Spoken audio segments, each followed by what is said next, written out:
Chemistry class 10th की है।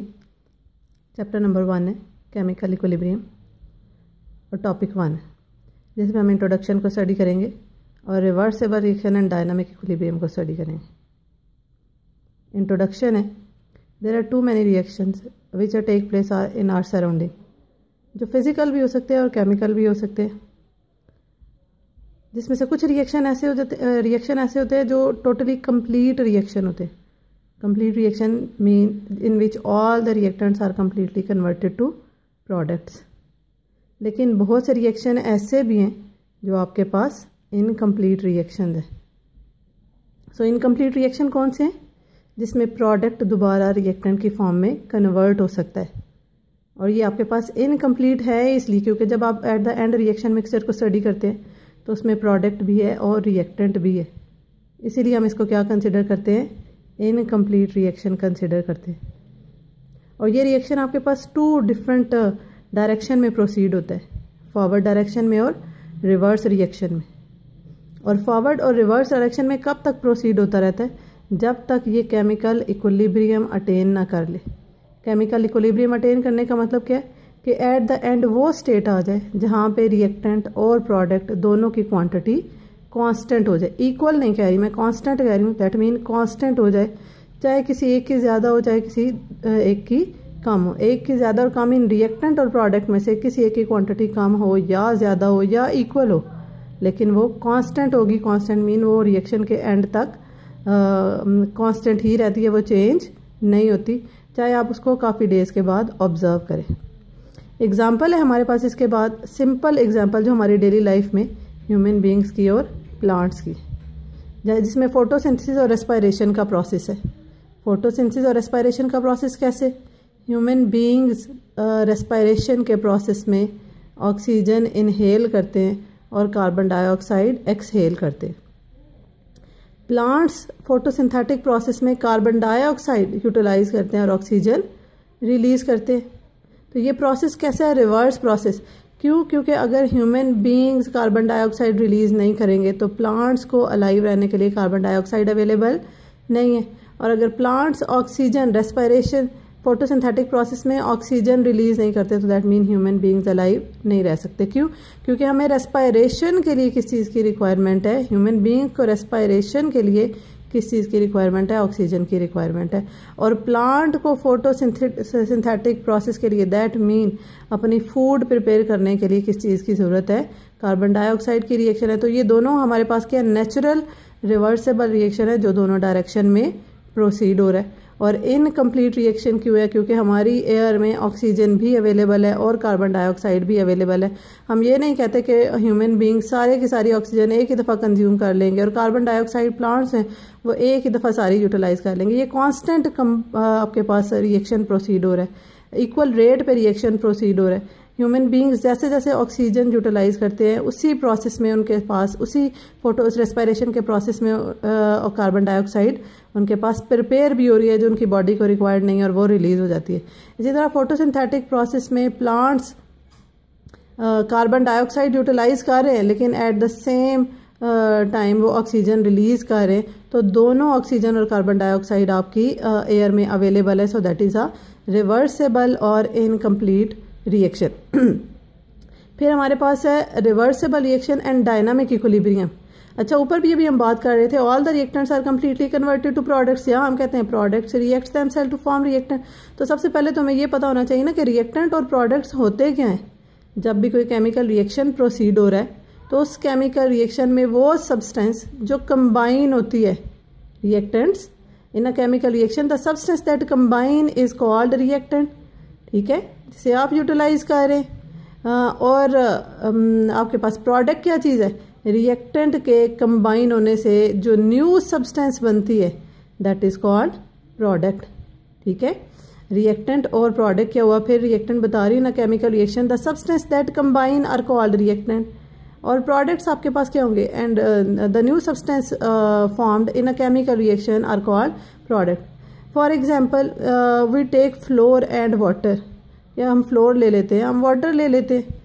उन दोनों को कंबाइन करते हैं और कंबाइन करते हैं तो वो कौन सी फॉर्म में कन्वर्ट हो जाता है, डो की फॉर्म में कन्वर्ट हो जाता है।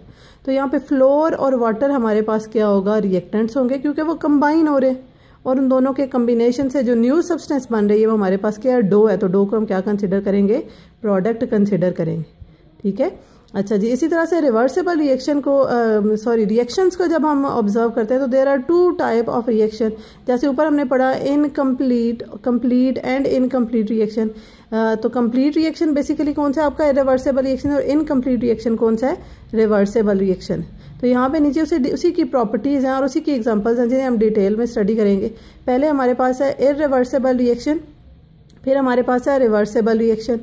इररिवर्सिबल रिएक्शन कौन सा होगा, जिसमें प्रोडक्ट्स कंबाइन होके दोबारा रिएक्टेंट की फॉर्म में कन्वर्ट नहीं हो सकते। That mean reactants completely converted to products. जितना आपके पास सब्सटेंस अवेलेबल है वो सारे का सारा केमिकल रिएक्शन में इन्वॉल्व हो जाएगा और इन्वॉल्व होकर कौन सी फॉर्म में कन्वर्ट हो जाएगा, प्रोडक्ट की फॉर्म में कन्वर्ट हो जाएगा, और वही प्रोडक्ट दोबारा रिएक्टेंट की फॉर्म में कन्वर्ट नहीं हो सकता।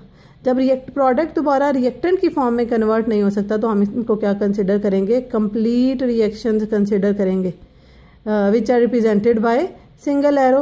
For example, we take an example of water.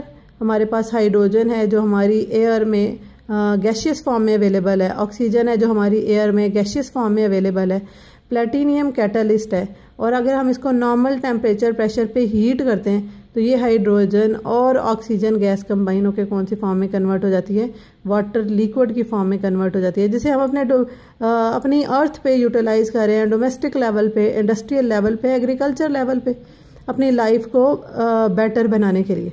अच्छा, अब अगर हम कहते हैं कि ये वाटर वापस हाइड्रोजन और ऑक्सीजन की फॉर्म में उसी टेम्परेचर प्रेशर पे कन्वर्ट हो जाए तो दैट मीन हमारी अर्थ पे वाटर अवेलेबल नहीं होगा, क्योंकि वो सारे का सारा दोबारा डिकम्पोज होकर हाइड्रोजन और ऑक्सीजन गैस की फॉर्म में कन्वर्ट हो जाएगा। और अगर वाटर लिक्विड की फॉर्म में अवेलेबल है आपकी लाइफ को स्पेंड करने के लिए अर्थ पे, तो दैट मीन कि ये डिकम्पोज नहीं हो रहा, सिर्फ हाइड्रोजन और ऑक्सीजन नॉर्मल टेम्परेचर प्रेशर पे वाटर की फॉर्म में कन्वर्ट हो रही है, लेकिन वाटर उसी टेम्परेचर प्रेशर पे वापस हाइड्रोजन और ऑक्सीजन गैस की फॉर्म में कन्वर्ट नहीं हो रहा। अच्छा, अब दूसरी तरफ आ जाए तो हमारे पास है रिवर्सेबल रिएक्शन। तो रिवर्सेबल रिएक्शन कौन सा है, इररिवर्सेबल रिएक्शन के टोटली ऑपोजिट। इसमें हम कहते हैं product do not recombine to form reactant. तो इसमें क्या होंगे, products combine to form reactants. First property क्या है जी, products combine to form reactants. That mean reactants, अच्छा इनिशियली आपके पास क्या रिएक्टेंट ही अवेलेबल है, इनिशियली आपके पास प्रोडक्ट अवेलेबल नहीं है, लेकिन जब वो कंबाइन हो जाएगा तो कंबाइन जब आप उसको एक स्पेसिफिक टेम्परेचर प्रेशर पे उसका रिएक्शन प्रोसीड करते हैं वो आपके पास कंबाइन होके प्रोडक्ट की फॉर्म में कन्वर्ट हो जाता है, तो प्रोडक्ट दोबारा से डिकम्पोज होके रिएक्टेंट की फॉर्म में कन्वर्ट हो जाएगा। तो दैट मीन कि आप एट द एंड जब रिएक्शन मिक्सचर को ऑब्जर्व करेंगे तो उसमें सिर्फ रिएक्टेंट या सिर्फ प्रोडक्ट नहीं होगा, उसमें रिएक्टेंट भी प्रेजेंट होगा और प्रोडक्ट भी प्रेजेंट होगा। तो हम इसे क्या कंसिडर करेंगे, इनकम्प्लीट रिएक्शन कंसिडर करेंगे, क्योंकि सारे का सारा रिएक्टेंट यूटिलाइज नहीं हुए। और जब आप इनको इनकम्प्लीट रिएक्शन कंसिडर करते हैं तो आप इसको सिंगल एरो से रिप्रेजेंट नहीं कर सकते, हम इसको किससे रिप्रेजेंट करते हैं, डबल एरो से रिप्रेजेंट करते हैं। डबल एरो का मतलब क्या है कि आपका रिएक्टेंट प्रोडक्ट और प्रोडक्ट दोबारा रिएक्टेंट की फॉर्म में कन्वर्ट हो रहा है। अच्छा, अब जब हम इस डबल एरो को देखें तो डबल एरो में दो चीज़ें, एक अपर एरो है और एक लोअर एरो है। अपर एरो किसको रिप्रेजेंट कर रहा है, फॉरवर्ड रिएक्शन को, और लोअर एरो किसको रिप्रेजेंट कर रहा है, बैकवर्ड रिएक्शन को। फॉरवर्ड रिएक्शन में जिसमें reactants combine to form product, और लोअर एरो मीन के reverse reaction, that mean products again combine to form reactant.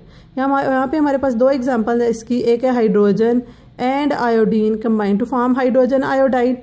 Hydrogen gaseous form में अवेलेबल है, आयोडीन भी आपके पास गैशियस फॉर्म में अवेलेबल है जो कंबाइन होके हाइड्रोजन आयोडाइड की फॉर्म में कन्वर्ट हो जाती है। अब हमें कैसे पता चलेगा कि ये आपका रिवर्सेबल रिएक्शन है। जो आयोडीन है वो पर्पलिश कलर कंपाउंड है और जो हाइड्रोजन आयोडाइड है ये कलरलेस कंपाउंड है। इनिशियली जब आपका रिएक्शन स्टार्ट होगा तो पर्पल कलर डोमिनेट कर रहा है, उसमें केमिकल रिएक्शन में पर्पलिश कलर डोमिनेट कर रहा है। डोमिनेट करने का मतलब क्या है कि उसकी अपीयरेंस बहुत ज़्यादा है, लेकिन जैसे जैसे केमिकल रिएक्शन प्रोसीड होता जाएगा उसका कलर फेंट होता जाएगा, क्योंकि हाइड्रोजन और आयोडीन कंबाइन होकर HI की फॉर्म में कन्वर्ट हो जाती है।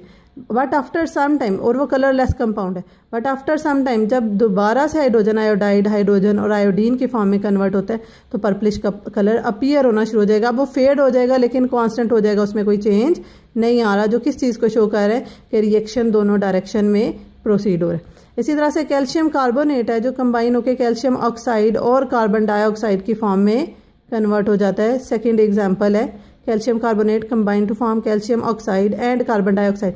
ये भी आपका रिवर्सिबल रिएक्शन है but in close container. Close container mean कि अगर हम एक फ्लास्क लेते हैं, क्लोज्ड फ्लास्क, उसमें सॉलिड कैल्शियम कार्बोनेट डाल के उसको हीट करते हैं तो आपके पास वो कैल्शियम ऑक्साइड और कार्बन डाइऑक्साइड की फॉर्म में कन्वर्ट हो जाएगा। लेकिन क्लोज कंटेनर होने की वजह से, जिसे हमने कॉर्क या लिड से क्लोज किया है, आपकी कार्बन डाइऑक्साइड आपके सिस्टम से सराउंडिंग में नहीं जाएगी और दोबारा से कैल्शियम ऑक्साइड के साथ रिएक्ट करके कैल्शियम कार्बोनेट की फॉर्म में, दैट मीन रिवर्स डायरेक्शन में प्रोसीड हो जाएगी। लेकिन अगर इसी केमिकल रिएक्शन को, इसी कैल्शियम कार्बोनेट को हम ओपन कंटेनर में लेते हैं, ओपन कंटेनर मीन कि हम एक फ्लास्क लेते हैं, उसमें सॉलिड कैल्शियम कार्बोनेट डालते हैं और उसे हम क्या करेंगे, उसे हम हीट करेंगे, लेकिन उसके ऊपर कोई लिड या उसके ऊपर हमने कोई कॉर्क नहीं लगाया है, तो अब हीट करने पे कैल्शियम कार्बोनेट कन्वर्ट तो कैल्शियम ऑक्साइड और कार्बन डाइऑक्साइड में ही होगा, लेकिन कार्बन डाइऑक्साइड सिस्टम से मूव करके सराउंडिंग में चली जाएगी, जो किस चीज़ को शो करता है कि आपका कार्बन डाइऑक्साइड अब कैल्शियम ऑक्साइड के साथ रिएक्ट करने के लिए अवेलेबल नहीं है। और अगर वो अवेलेबल नहीं है तो दैट मीन वो दोबारा कैल्शियम कार्बोनेट की फॉर्म में कन्वर्ट नहीं हो सकता। तो दैट मीन ओपन कंटेनर में यही कैल्शियम कार्बोनेट का रिएक्शन इररिवर्सिबल रिएक्शन को शो कर रहा है।